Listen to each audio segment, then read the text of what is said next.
Fortnite just publicly stated they are going to be suing a cheater, and it turns out it's for a ridiculous amount of money. I want to talk about why they're suing and what this means for Fortnite and all of the crazy details, because I can't believe I'm actually talking about this. We also have Winterfest starting today, but it hasn't kicked off properly. I'm going to talk about when Winterfest actually starts, how you can get a free skin and cosmetic, and all of the other content that's coming with it. There's a lot to talk about. Let's jump into it.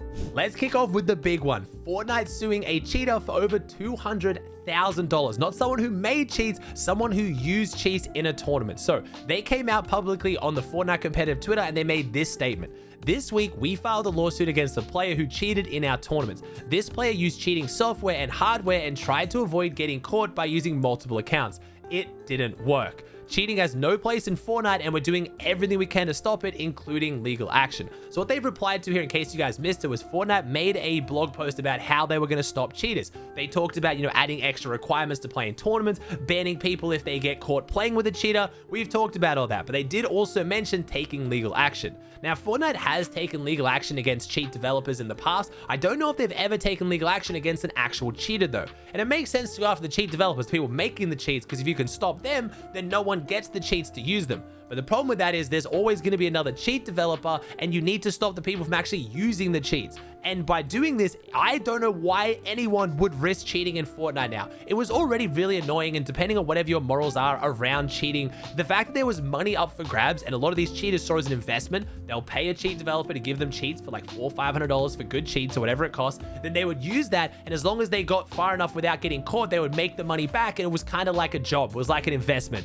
Obviously, you have to put aside your morals that most people would see that as stealing from the players who are actually earning it, rightfully, but they saw it as a business opportunity. Now that you can potentially be sued for over $200,000, that is just insane. Now, where am I getting these values from? So a lot of people inside the main cheating discords, they usually run in friend groups. A few of them have DM'd me since this case went out, and I made like a short about it and talking about it on my social media. And they said that the player has earned anywhere between $2,000 and $40,000. I know that's a big margin. Apparently the player had multiple different alt accounts, which is what Fortnite mentioned as well, but it looks like the best sources I can find is he made closer to $10,000 to $15,000 before he is now being sued. That's also where I got the figure of $200,000 from. Apparently he shared this figure in the Discord, so those figures aren't public. They could change, they could be wrong, but these are the most trustworthy sources we have. But what we do have is the actual information of the court case and what they're charging him with, and it is insane. This player is being sued with circumvention of technological measures, breach of contract, copyright infringement, and fraud in the inducement. Now,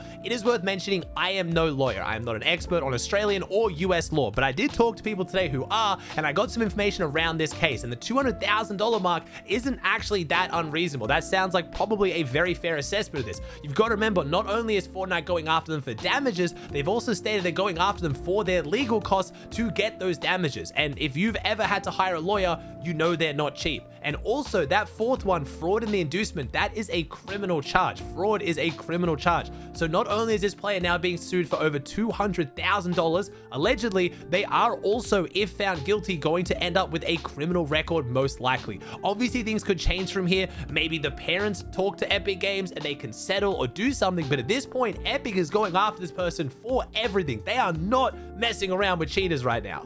It is because of these public documents, people were able to figure out who the cheater was and figure out what his name was. They then checked his social media, and all of them have now been deactivated. It looks like this person is going radio silent, which is very smart to do when you're currently in a legal case. The only information I've had or communication I've seen from this person is these screenshots from the Discord of cheaters. I guess that's the whole point why Epic's doing it. They want news to spread that it is not worth cheating in Fortnite anymore. It was getting out of control. It was the thing that looked like it was going to potentially ruin competitive Fortnite. I just made a video a few days ago talking about how it ruined the solo cash cup on NA, and it was really sad to see. Epic was, talking about doing all these measures to get rid of cheaters and then just didn't ban any of them during the tournament. Well, on top of now pursuing this person for legal action, they've also just gone and banned a bunch of cheaters.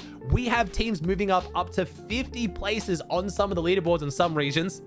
OCE due to so many cheaters being banned. But it's not just OCE, a bunch of cheaters got banned on EU, NA, every single region. All of the notable cheaters I was talking about from the most recent tournament that were imitating pros, they've all been taken off the leaderboard. So much so that I was hyping up that Alba, the EU female player, almost earned in the solo victory finals. She now has, the solo cash cup finals. She is now placed inside the top 25 because a few people got banned off the EU leaderboard. And I didn't even think there were any cheaters on the EU leaderboard. So Epic is really ramping up their actions against cheaters. They're finally doing what they said they would do in the blog post. They're making it harder for cheaters to play tournaments. Once they do play tournaments, they're gonna start banning them. And if someone is a repeat offender or it annoys them enough, they're gonna go after them for legal action. This surely has to be the final nail in the coffin of cheaters. I can't see why at this point you would keep cheating in Fortnite. It just doesn't seem worth it.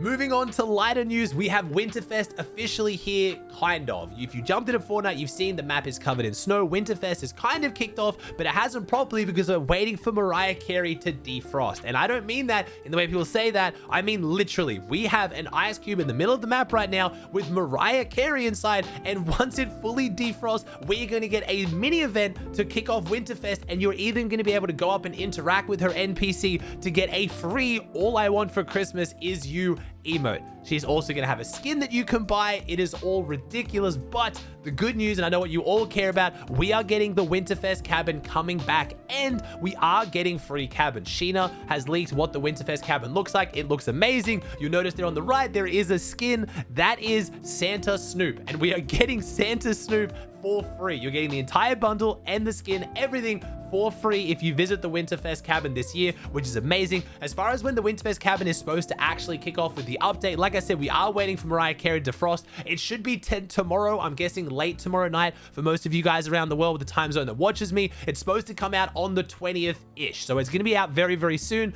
I am a little bit sad to see Winterfest kicking off so late, only like 5 days before Christmas. Feels a little bit strange. At least they've got the snow on the map, but I really would have liked it to kick off earlier, but it does look super, super fun. We are getting this new blizzard grenade, which was leaked by When Sewing. I don't know if it'll go into regular Fortnite, whether it'll be in competitive as well. We'll see. There's not that many tournaments over the Christmas period, so it might just go into ranked and everything. It lasts for 8 seconds. It does 7 damage per tick. You can carry 4 of them, and you are about 20% slower while inside it. So it's a stink grenade that also makes you run slower so you can't get out of it. That in competitive would be quite frustrating. We'll see how it goes, but we're getting a new item. We're getting other fan favorites returning, like Sergeant Winter, driving around the map, throwing out presents. We're also going to get a whole bunch of Christmas-themed skins and cosmetics, but I'm very happy to see they're bringing the Winterfest cabin back. It looks like everyone's super excited for that, and then giving out some actual proper cosmetics with it. I do hope we get even more Christmas-themed around the map. I want to see a bunch of the POIs and houses change. Fortnite went all out with the Fortnitemares update recently. I really hope they do that for the Winterfest update. I feel like if they were going to do that, though, maybe it would have kicked off a little bit earlier, but I mean, it's about winter. It's not just about Christmas, so it's probably going to last for a few weeks anyway. I just hope we get some content changes because it is a while until we get our next content update after this. We are not getting a content update until basically the middle of January, so I hope there's a lot of content here because it's going to have to keep you tided over while Epic goes on their break over Christmas. For those of you guys who are competitive fans, make sure you guys play the last couple of tournaments of the year because they're almost over. We have the rest of the divisional cups this week. We have the solo cash cup, and then that is it. Fortnite is taking their full break over Christmas. Tournaments will not return until the 7th of January with the Eval Cup and the 8th of January with the divisional cup. So it is going to be a bit of a break in tournaments, but honestly, compared to previous years, this is a very, very short break. Usually December itself is super quiet on tournaments. Then they take a huge Christmas break, and we're not even kicking off cash cups until like mid to late January. We're getting straight back into divisional cash cups on the 9th. That is really, really good compared to usual.